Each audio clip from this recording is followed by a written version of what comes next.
So I'm giving this talk to you here on this young men's retreat at Padmaloka on the theme of the way of the warrior. This talk is called The Way of the Dharma Warrior.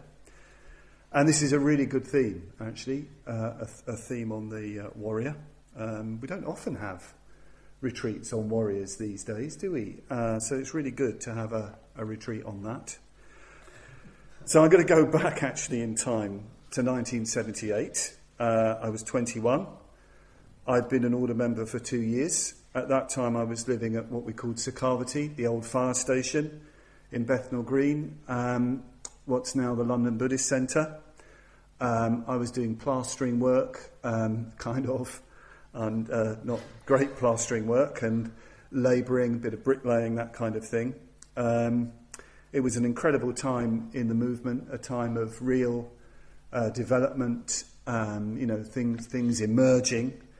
By the end of the year, I'd be in India helping Lokamitra to start Dharma activities among the Dalit Buddhists in India, and that was an extraordinary period of my life. But in 1978, I attended my first order convention.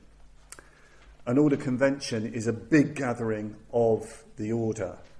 We've just had a very big order convention in India at Bodh Gaya.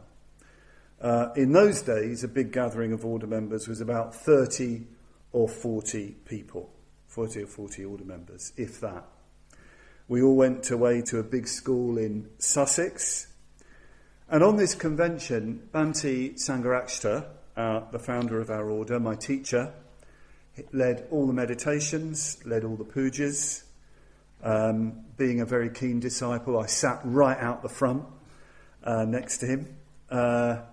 And it's incredible meditating with Sangharakshita. It's extraordinarily still, not just a stillness of body, but you really felt that stillness of mind. And at the end of meditations and pujas, he'd spent ages just sitting there, just looking in front of him. I mean, we were all kind of wanting to get up and get out and play football or something, but he was extraordinarily still. And he gave, during that convention, some very important talks, as well as introducing talks by young order members, including myself. I got to give a talk introduced by Sangharakshita, which was an interesting experience. And there was a very good atmosphere on this convention.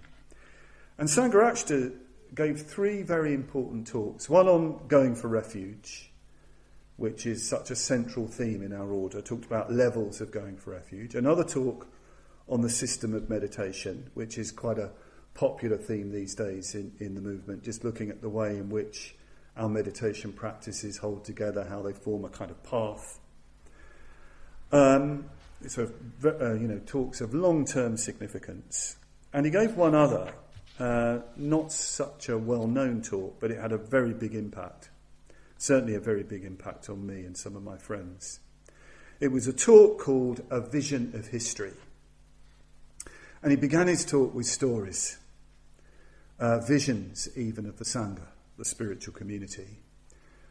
He told stories, for example, about the Buddha sitting up all night under a full moon with 1,250 of his full-time wandering disciples. We usually call them monks, but they were patch-robed wanderers. So 1,250 of them sitting out all night long in the deepest, profoundest silence, the Aryan silence, the silence that begins when you enter second dhyana, where there's no mental activity. Sitting, of course, in the most profound harmony imaginable, beyond any ideas of self and other. That was one story he told very vividly. And gradually, as his talk went on, he spoke about other spiritual communities in history, not just about Buddhist spiritual communities, even non-Buddhist spiritual communities. He had a lot to say about Manichaeism. Manichaeism, an early dualist tradition founded by a Persian named Mani, who was an artist, a painter, a profoundly non-violent tradition which spread all over Central Asia, even North Africa. I believe St. Augustine was originally a Manichaean, but which in the end was completely wiped out by a combination of Renaissance Zoroastrianism and emerging Islam. The destruction was so effective of Manichaeism, we've been left with only fragments of what is obviously a very rich spiritual tradition, and our knowledge of it is very patchy indeed. Before going further, I probably need to define what's meant by a spiritual community, a sangha. By a spiritual community, a sangha, I don't mean, and Sangharakshita doesn't mean, a religious organisation, a religious group. A sangha, a spiritual community, is a community of individuals. But Sangharakshita uses this term individual in a special way. It doesn't mean an individualist. An individualist is essentially a selfish person who defines themselves in opposition to others. By an individual, Sangharakshita means someone who has started to really wake up. To really wake up to what this life is really for. By an individual, Sangharakshita means someone no longer prepared to go along with the norms of the world, of society, societies, the groups. By an individual, Sangharakshita means someone who is searching, questing, even longing for, we can only call it the beyond, what the Buddha calls the unborn, the uncreated, the unmade, deathless liberation.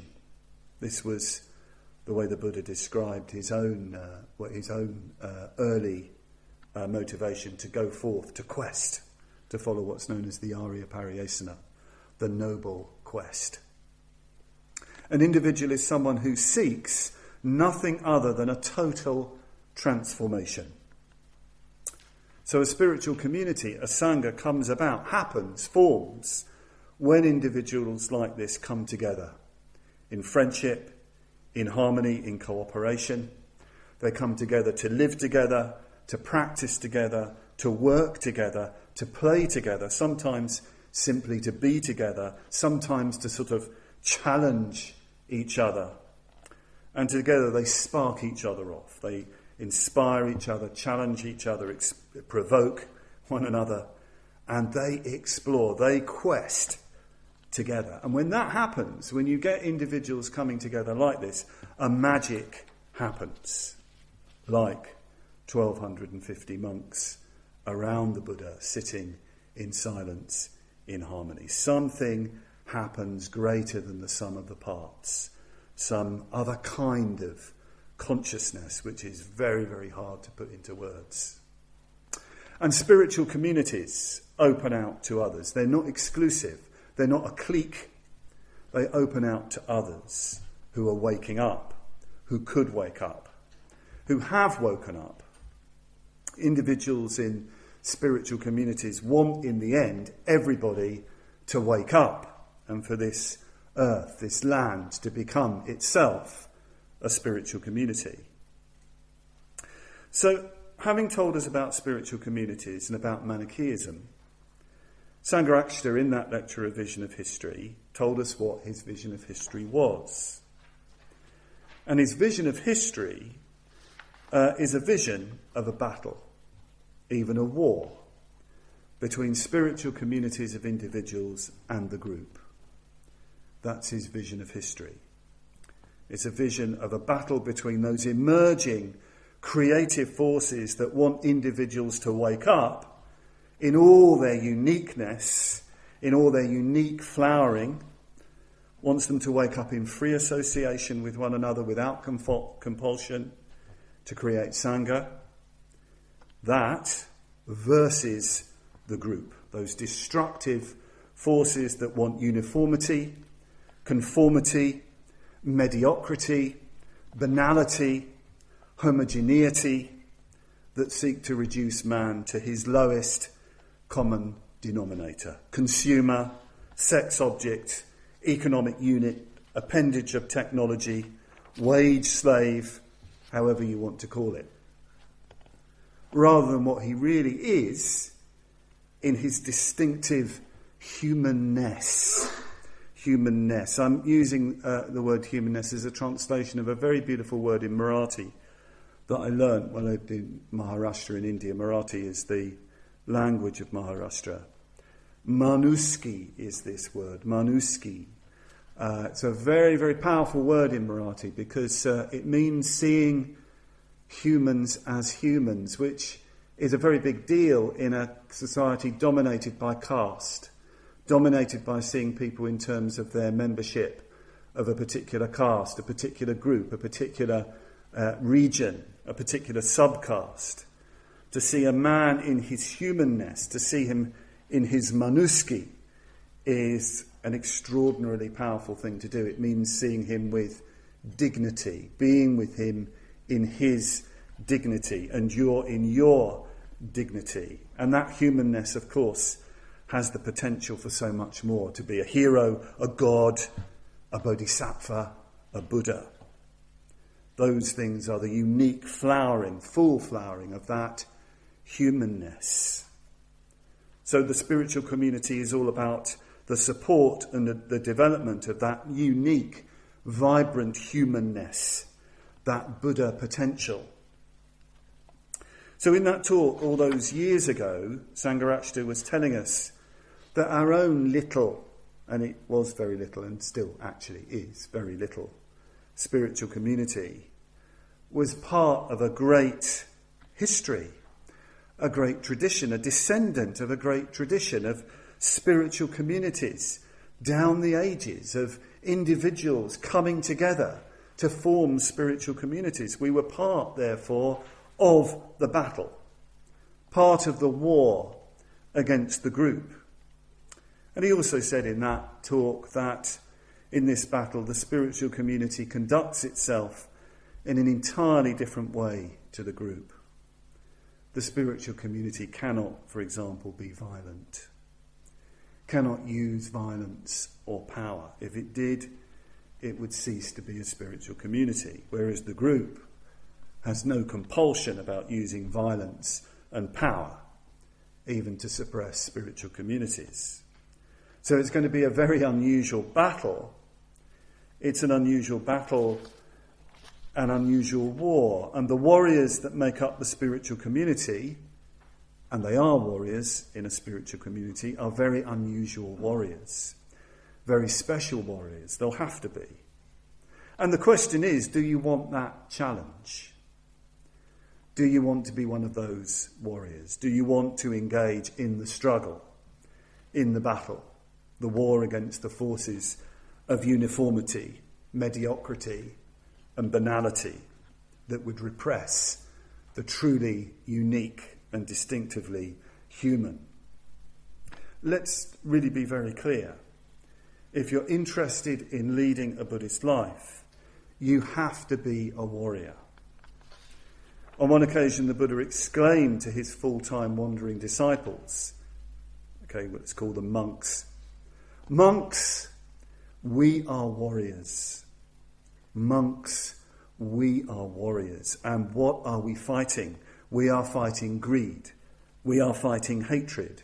We are fighting delusion. Monks, we are warriors." So that gives us some idea of what we're fighting. Greed, hatred, delusion, the three poisonous roots, the hub of the wheel of life, symbolised by the cock, the snake, and the hog, that deep, blind animal nature, which is within ourselves and which is all around us. That is what we're fighting. I'm going to explore more of that a little later. But one thing is very clear from this quotation from the Buddha. The Dharma life is a warrior's life. You will come across people, even sometimes in our own movement, who actually don't like this language. It's too willful. It's too one-sided, too masculine. It's all about letting go, relaxing, opening up, all that kind of thing. This is a travesty of the spiritual life. The Dharma life is about being a warrior. So I want to dwell more generally on the warrior, the character, if you like, of the warrior, first of all. At least something about the character of the warrior. First of all, a warrior, of course, is someone who does. A warrior does. A warrior acts. A warrior is a man who acts. No doubt there are women warriors too. This could be an equal opportunities talk. It will be if other people see it. But I'm talking to men right now. And I'm a man myself, I think, on a good day. So a warrior is a man that does. A man that acts. A warrior cannot be passive. A warrior does not accept a soft reward. A warrior does not expect to be given something for nothing. I think one of the great problems of our culture in the modern West, and it's spreading all over, is the ease with which our desires are gratified. It's just so easy to get what we want. We feel a bit bored, a bit empty, a bit troubled. Instead of looking into that, instead of doing something, creating something, we can download a movie, play a computer game. I've never played a computer game in my life, by the way. Go online, tweet, get onto Facebook, see what our friends are doing, Google something, text someone. Anything but engage with our reality and do something. It's all too easy. We even expect meditation, Buddhism, to be easy. We reduce it to a technique, a bit of mindfulness on the NHS to soften the pain, just to kind of tone it down. And it's really sad to see this sometimes. I do see young men, and, they're young, but there isn't... I wonder about the vitality of youth. The vitality of youth being lost in all this. And yes, issues around masculinity. I think there are issues around masculinity. I meet guys on retreats and they're kind of almost apologising for being men. But it's absolutely wonderful being a man. It's just the most beautiful thing you can imagine. If you've got issues about masculinity, you've got issues to do with metta and having a real kind of, real respect and valuing of yourself. I mean, same with some older men too. Their energy can just not be activated because somehow they've just gone passive, and they've accepted the sort of trips that can be laid on them by society. Everybody gets sort of dull and blocked. I know this isn't the whole story, but let's be drastic. A warrior acts. A warrior does. A warrior is always looking to act. A warrior takes initiative. The warrior is always the first to speak in the sense of the first to respond, going out to people, to go out and welcome them with courtesy and so on. That's what a warrior does. Warriors are very, very courteous people. They're the first to make a move, the first to create. Something is, happening in a room, a problem or something like that, or dirt, I don't know. They're the first to clean it. Listen to the Buddha. Dhammapada, verse 168. Get up. Don't be heedless. Live practicing the Dhamma which is true action. One who lives practicing the Dhamma dwells happily both in this world and the other world. So I love that. Get up. Don't be heedless. So a warrior is not passive. He acts, he does. A Dhamma warrior engages in true action. The word in Pali is sucharita. Su meaning good, true, beautiful, right. Charita meaning walking, faring, practicing, acting. And by the way, order members, dharmacharis, practicing the Dharma in the verse, one who lives practicing the Dharma, that's a translation of dharmachari. So message for dharmacharis, get up, don't be heedless, live practicing the Dharma, dharmachari. There you go. So yes, Dharma practice. So a warrior acts doing Dharma practices. So all the practices you've been doing on the retreat here. All the things you've been doing, meditating together, puja, working together, discussion groups, playing. It's great to see some playing. It's a shame we didn't get the volleyball up. I would have been out there if you had. And of course, taking all this back, what you've gained in this environment, to the rest of your life, and keeping that true action, that Dharma action going. Another quality of the warrior is that a warrior needs to serve. A true warrior, a real warrior, will find a master, a lord, a king, to serve. A lord that holds a vision. A lord even that embodies a vision. You do get, of course, freelance warriors, ronin, I think they're called in Japan, but they tend to be problematic. They're problematic because they serve themselves. They serve their ego, and they can become something in the end of a tyrant. A warrior needs a master, a king, a wise and glorious king. For Buddhists, of course, the king is the Buddha himself. He is the king for us because he embodies our highest and our deepest human aspirations.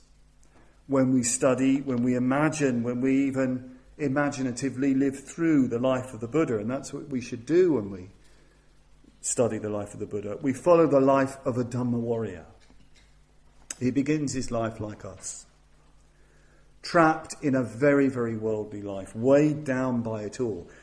There's a very ancient verse, almost a song, a ballad that the Buddha is depicted as singing, which goes, "Cramped is this life at home, dusty indeed its sphere. Life gone forth is wide open, there you live, under the sky." The Buddha, of course, literally left home. He was a homeless wanderer until he was an old man of 80. But his living out under the sky wasn't just a literal living out under the sky. It was a spiritual state, a psychological state, if you like. It was the wide open life, the boundless life, the questing life, the self-transcending life. Always living one step beyond the given, always pushing out into the open, beyond the boundaries that, any boundary that you've sort of encountered. And in the Buddha's early life, you see him mastering himself, mastering meditation, mastering his fear. It's that wonderful passage where he got in the Padmavajra Sutta, the panic, fear and dread sutta, where he goes into the jungle to test himself into the most densest thicket, far away from people, and at night he would just be overwhelmed with the panic, the fear and the dread. And his way of training with this was to not distract himself from what was happening. So if it came on when he was lying down, he stayed lying down. If it came on while he was walking, he stayed walking until that fear had been looked right into, until it had been seen, until it had faded away. Of course, he also went on wrong paths. He made mistakes.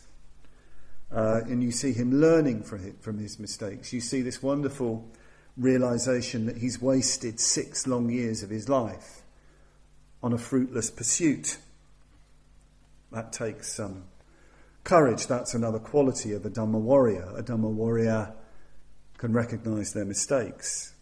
And eventually, of course, he wakes up. He gains enlightenment. He breaks through into enlightenment. So he's an example for us of the Dharma warrior's life.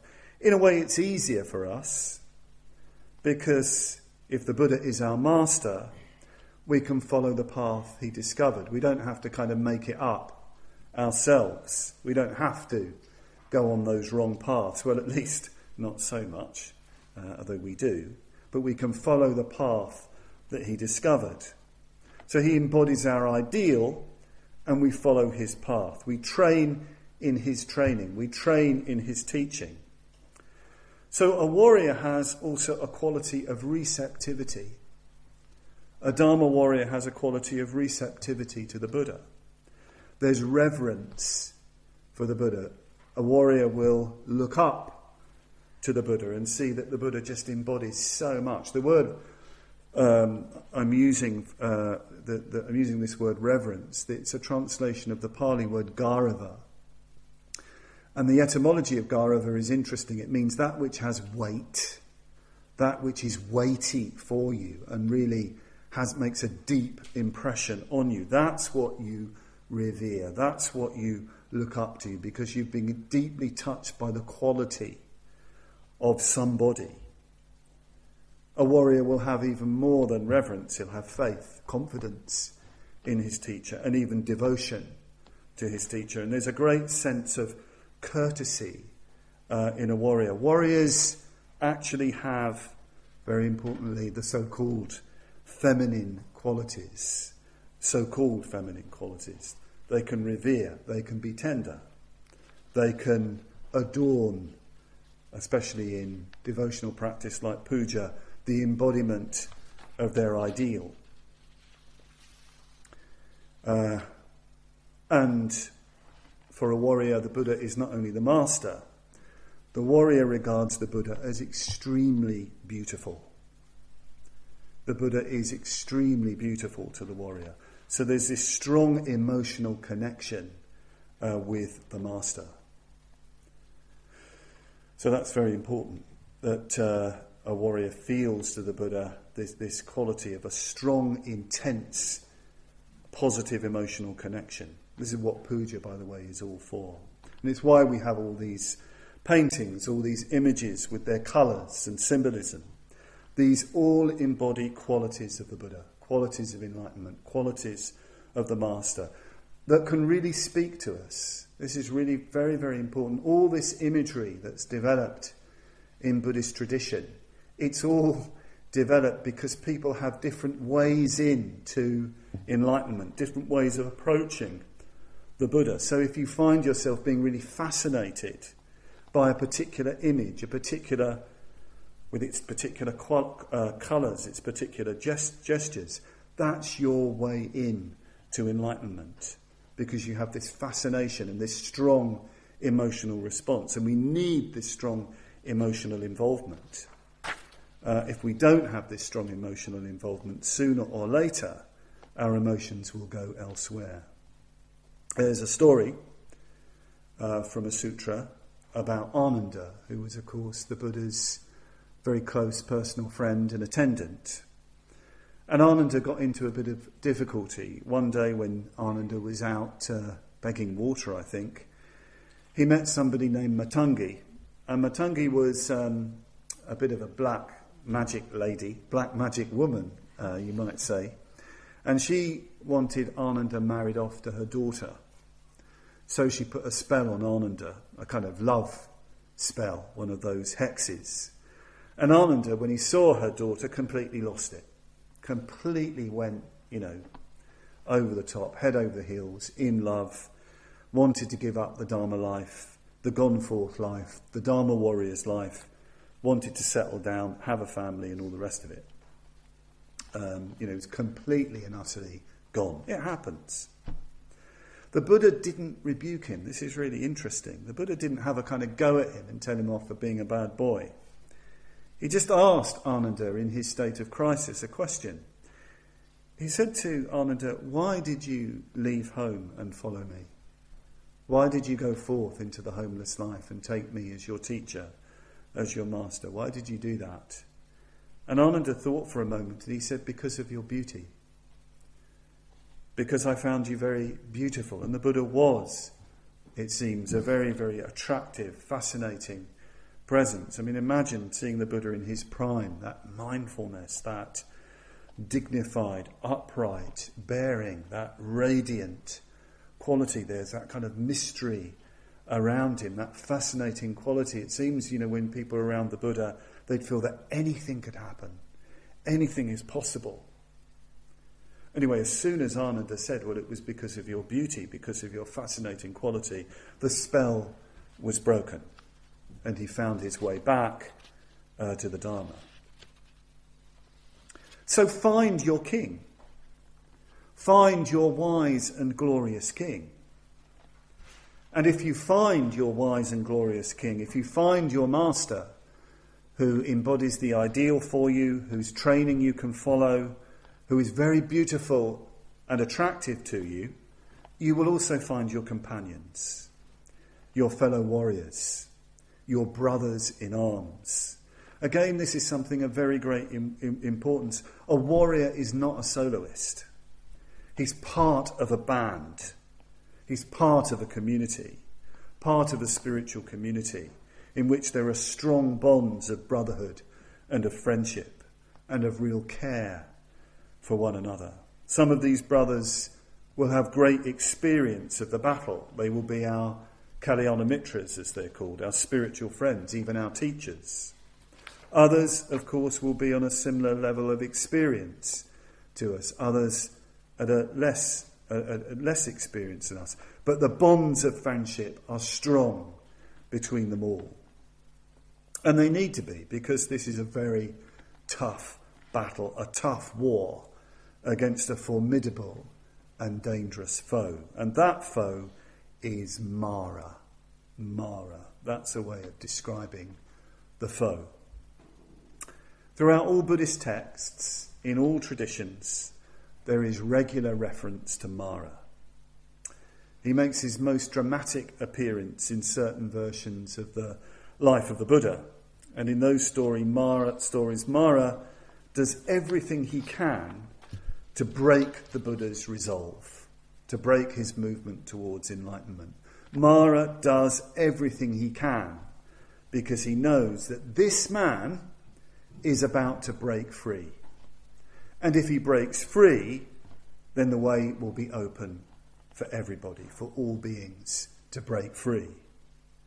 So who or what is Mara? So Mara is the collective name for all those things, all those forces within us and around us that obstruct the way to enlightenment. All those things within and without that keep us down.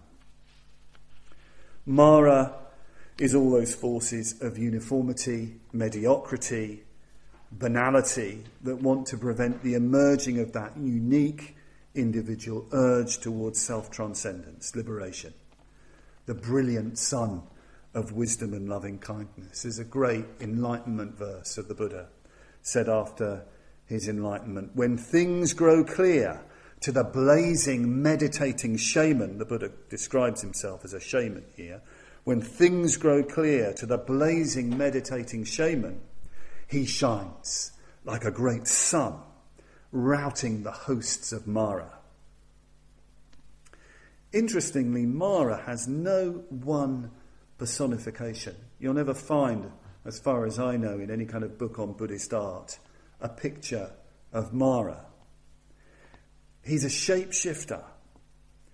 He's one who operates in the shadows. He's an assassin who can take any form, who can adopt any mode to disrupt us. So this means that a Dharma warrior is going to need to turn himself somehow or other into something of a magician. You're going to need to develop that sixth sense if you're going to get involved properly in this battle. A lot of the time, we're so in Mara's grip, we don't even have a sense of him. But sometimes we break right out into open territory, into freedom. And that time, strangely, is a really dangerous time. Because then he can do something really nasty that can tie us in knots for weeks, months, years, a whole lifetime. So a Dharma warrior has to wake right up to this Mara. He needs to see him for what he is, then drive him out and stay vigilant to keep him out. And seeing him, knowing him, is actually the real battle, certainly half the battle. In Buddhist texts, Mara can come along to ensnare the Buddha or a great disciple, and they often deal with him by just seeing him for what he is, not as some heavy evil, not like the devil or Satan or anything like that, but actually, somebody who's a bit pathetic, something that's a bit pathetic, they often just say, Mara, you are seen. Mara, you are known. And Mara sort of skulks away, fades away, go and find somebody else. So let's identify some forms of Mara. Let's get him into view and let's see what the warrior needs to do to fight. So traditionally there are 4 Maras. There's Klesha Mara, which is Mara as defilement. Machu Mara, Mara as death, who is also the god of love. Skanda Mara, the Mara of conditioned existence. And Devaputra Mara, Mara who is a son of the gods, which means that Mara as a sort of external entity. So first of all, Klesha Mara. Klesha is often translated as defilement. It literally means affliction. And the kleshas are the mental defilements, the poisons, the obstructions that afflict us because they prevent our growth. They prevent our freedom. And there's many lists of defilements, so here's a few for you. Craving, hatred, conceit, doubt, fear, jealousy, ignorance, and so on and so forth. I'm sure you've all got your own favourites, that lot. So I'm just going to select 2 here in this section. A really big one, a big klesha, and you have to know this is a Mara, is doubt. Doubt and indecision.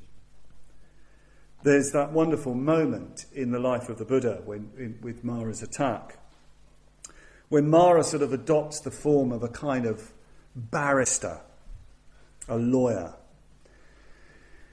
turns up in front of the Buddha and says, you are a warrior, you are a kshatriya, you are of kshatriya caste. So why are you here meditating?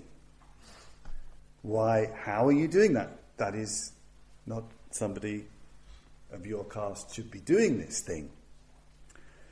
So the Buddha deals with that, but then Mara says, but you are sitting on the Vajrasana, the diamond throne. And the Vajrasana is the centre of the universe. It's where the universe first formed. A lot of mythology here. So Mara says, only someone who's about to gain enlightenment, who's practiced the 6 paramitas, generosity, ethics, patience, effort, meditation, wisdom, only somebody who's practiced these has a right to sit here to gain enlightenment. And the Buddha said, well, yes, I've practiced the paramitas, I have every right to sit here, I am about to gain enlightenment. So Mara says, all very well, all very good. But who is your witness? Who has seen you practice these paramitas? I don't see anybody.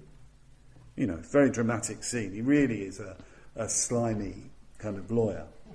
And the Buddha, unfazed, just gently touches the earth with his fingertip and says, the earth has seen me. On this earth I've practiced these paramitas, and the earth has seen all my acts. So let the earth bear witness. And there's this wonderful moment where the earth goddess emerges out of the earth, the wonderful golden, long-haired goddess holding a lovely vase. And she says, yes, I have seen it all. I've seen the Bodhisattva practice all these paramitas for so many lifetimes. And Mara is gone at that. There's nothing he can do in the face of that. Doubt does this, doesn't it? Doubt is such a kind of, it's like the doubt in our heads. And sometimes there can be even friends that confirm that doubt. That doubt, it really is like that kind of lawyer thing, isn't it? That barrister. You're not good enough. You can't change. Who do you think you are? Who do you think you are living this life? And so on, just niggling away, undermining you. You can be sitting there in meditation, it's opening up, you're getting into it, and maybe I shouldn't be doing this meditation. Maybe this is the wrong meditation. Why am I here on retreat? I shouldn't be here on retreat. I should be doing something else. And so on and so forth. Or doubt in the path, doubt in the way. Even, is this a good path? Is this the way? Shouldn't I be practicing something else? So a warrior has to go through such doubt.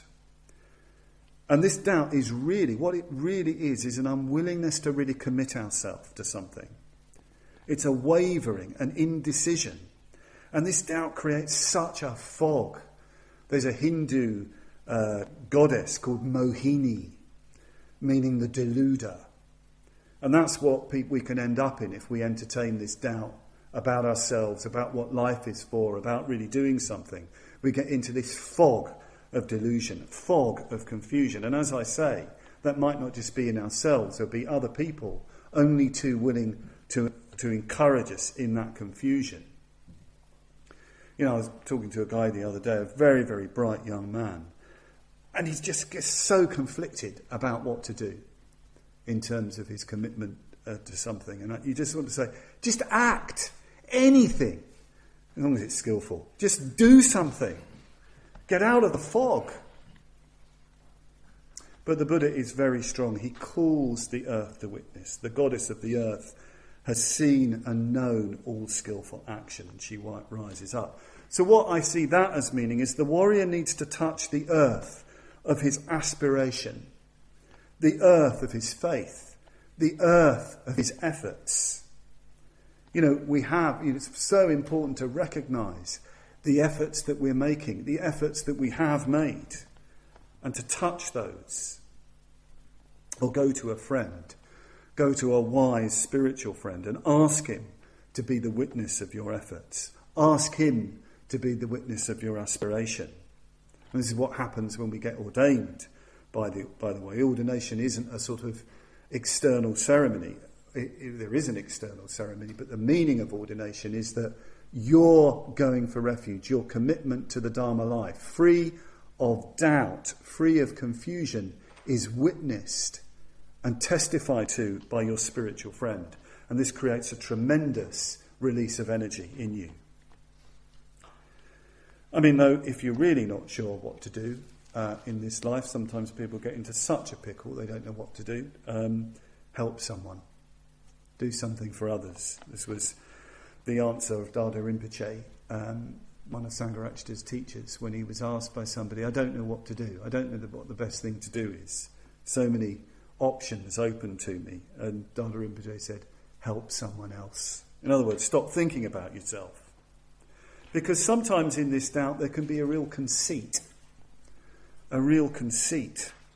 Sometimes we can get into that sort of state where we think we are so special.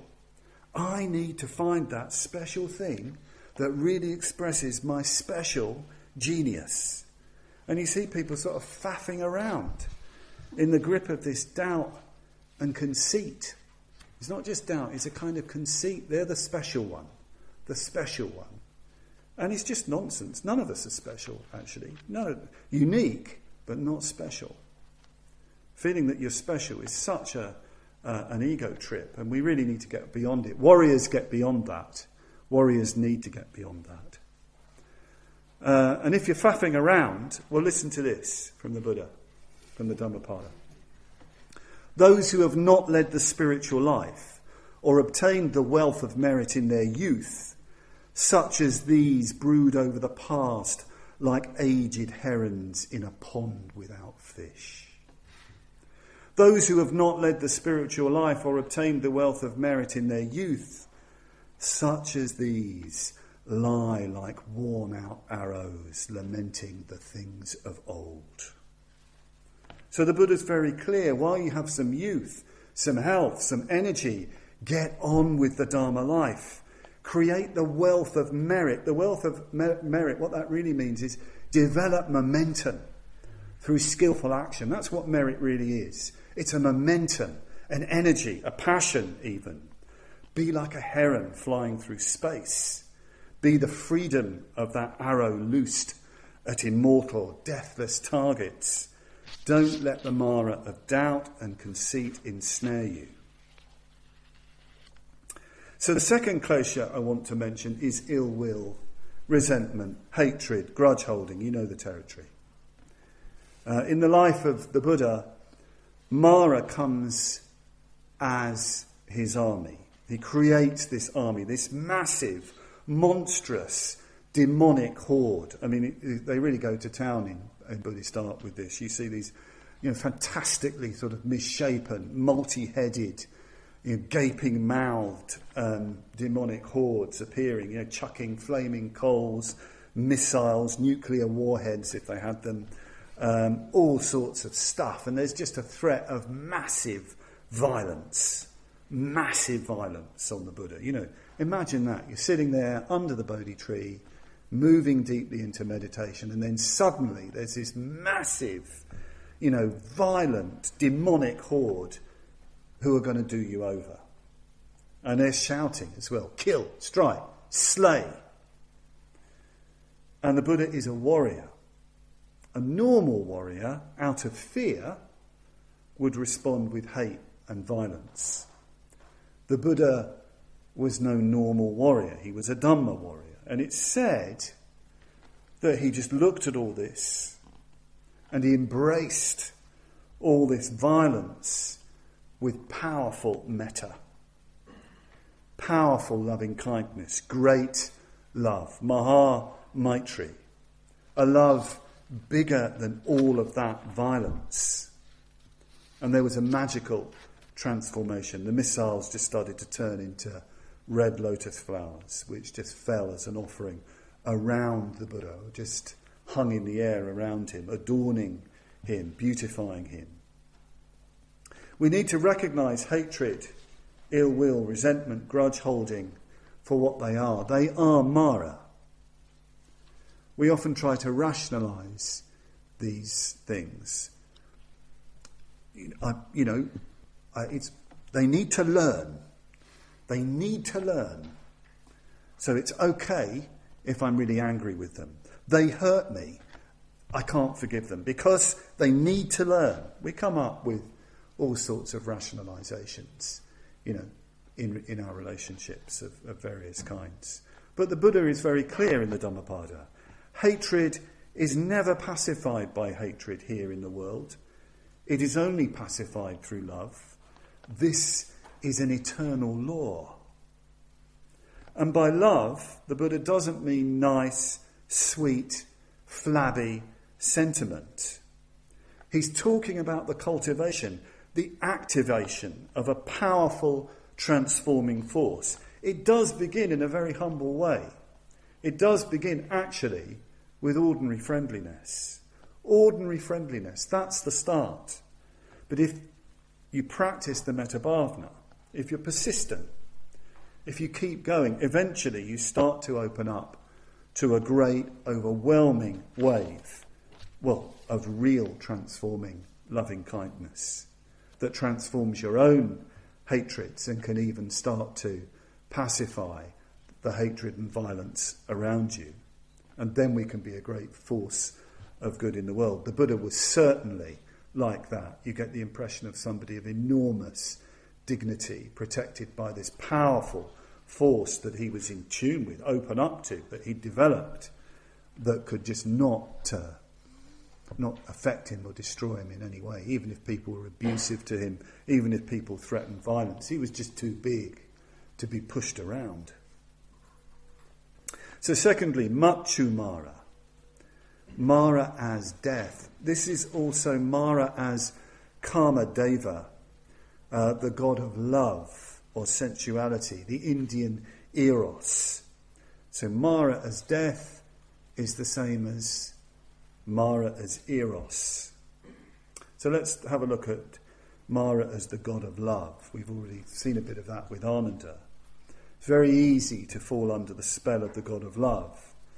It's very easy for one of his flowery arrows to be aphrodisiac arrows, come to that, for them to get stuck, lodged right in you. And then you're in great danger of your Dharma life dying, just to make it really bald.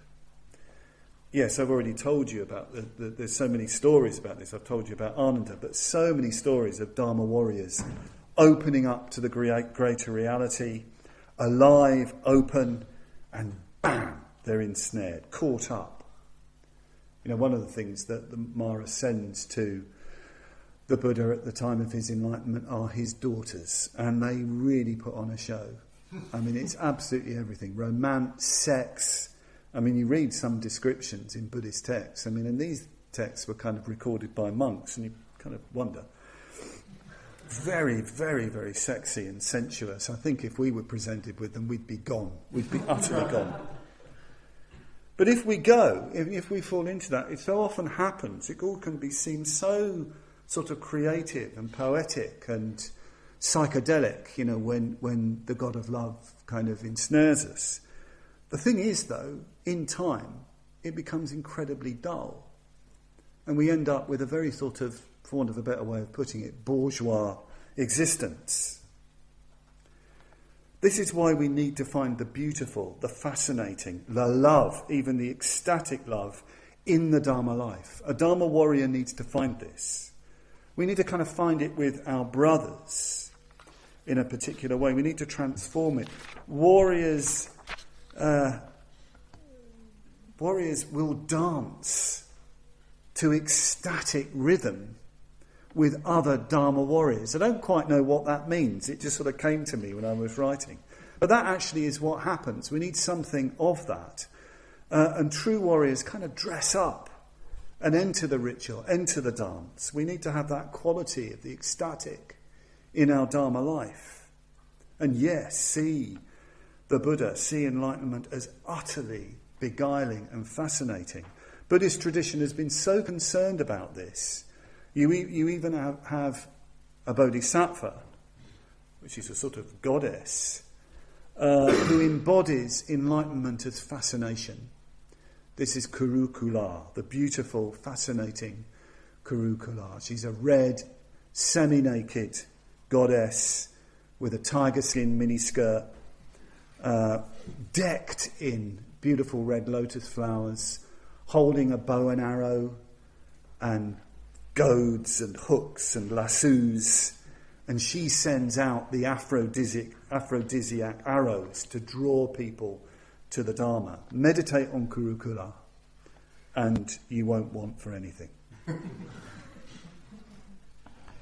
I'm sure you all know how powerful the erotic is. Maybe this is something you can follow up if you're having any discussion groups. The erotic is powerful.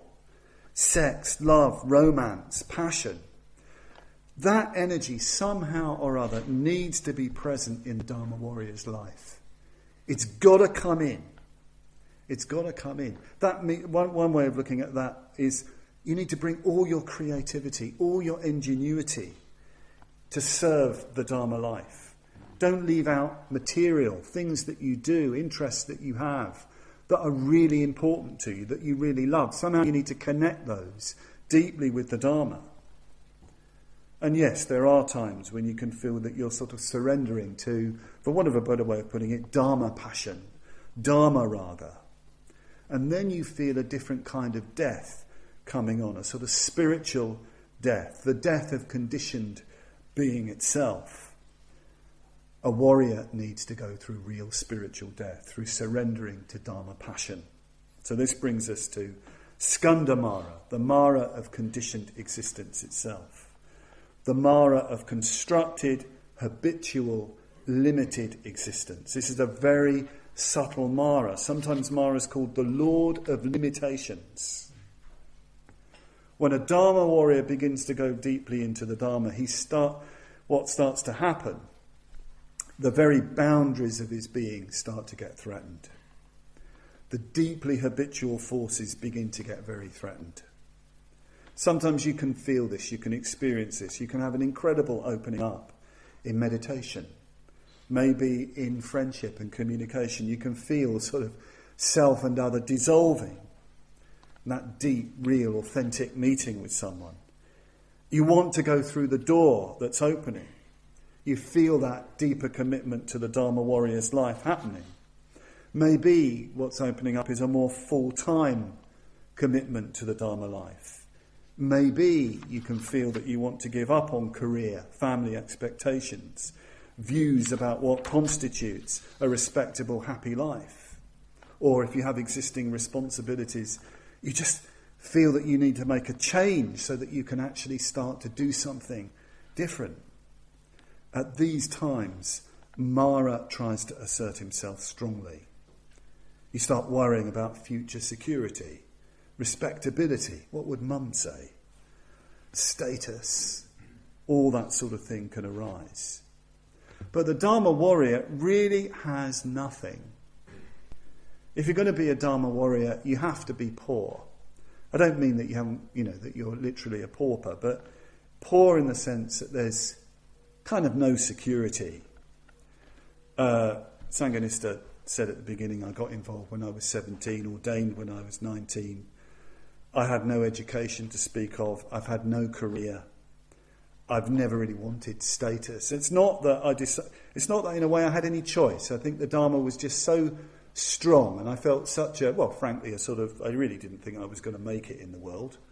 Didn't have any confidence in that at all. And the Dharma was so strong, I just plunged in. And as Sanghanista says, I do bang out some Dharma.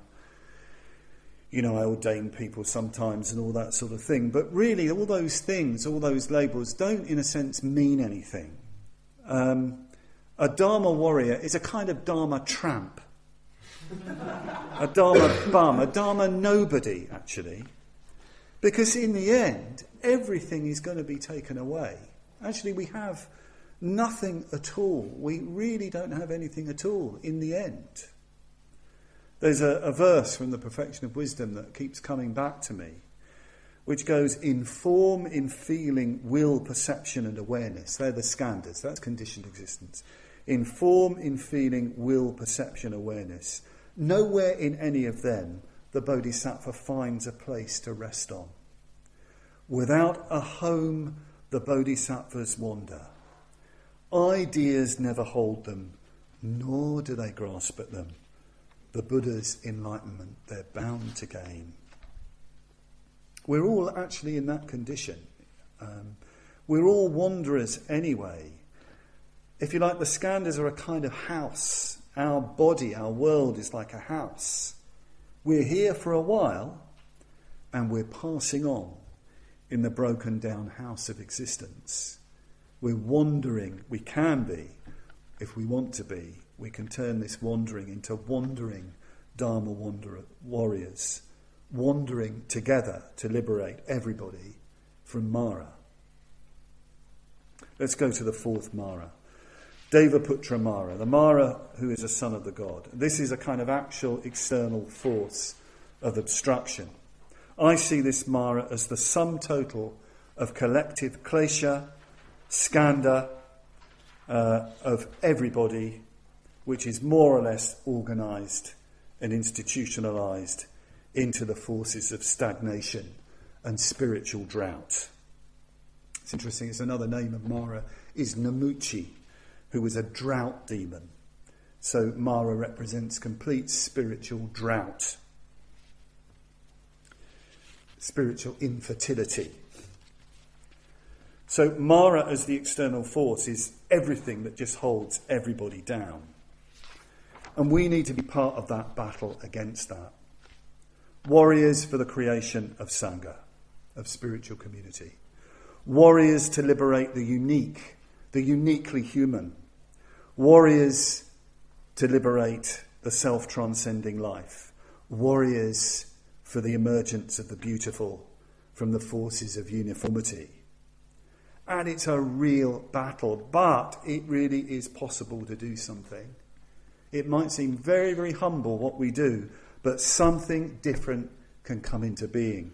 I was up in Sheffield recently. I'm the president of the centre there. So I go twice a year, and it's a really lively centre. Recommend a visit to the Sheffield Centre. It's a very lively Sangha, a very, very good centre. Have a chat with Bodhinaga about going up. Good men's community above the centre. A lot going on there.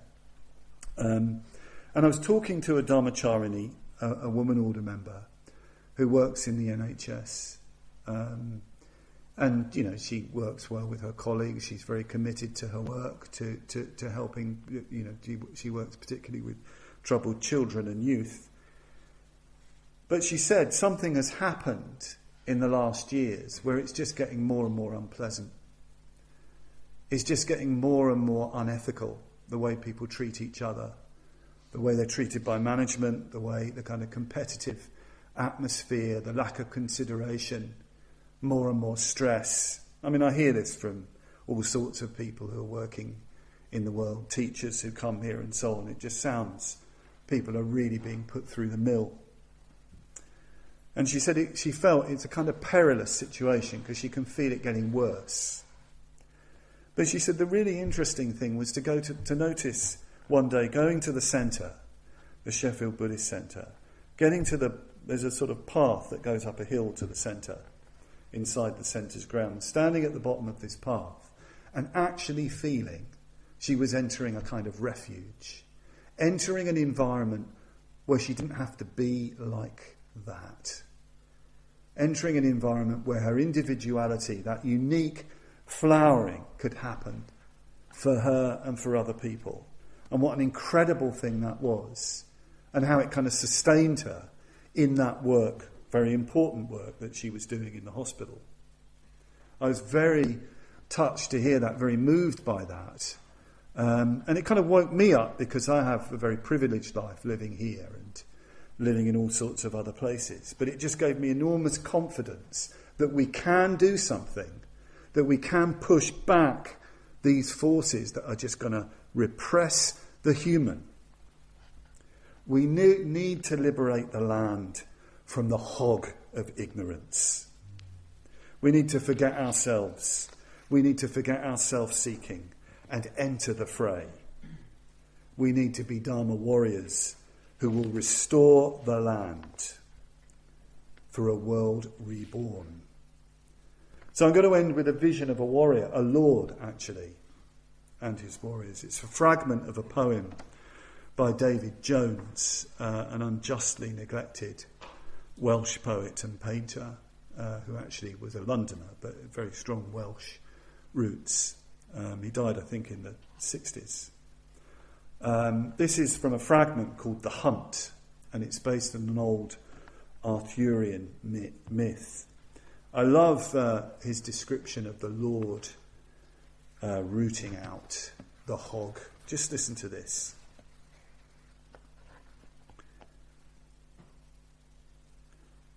So first of all, there's a few verses on the people who are, and the horses who are kind of lining up around their leader.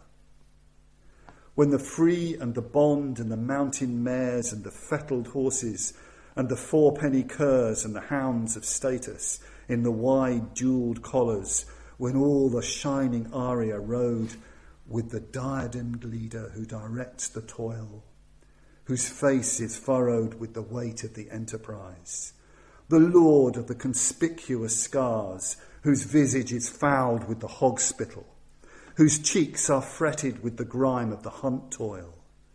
If his forehead is radiant like the smooth hill in the lateral light, it is corrugated like the defences of the hill, because of his care for the land and for the men of the land.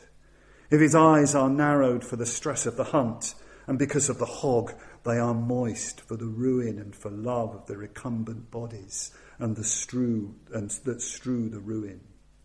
If his embroidered habit is clearly from a palace wardrobe, it is mired and rent, and his bruised limbs gleam from between the rents by reason of the excessive fury of his riding, when he rode the close thicket as though it were an open land.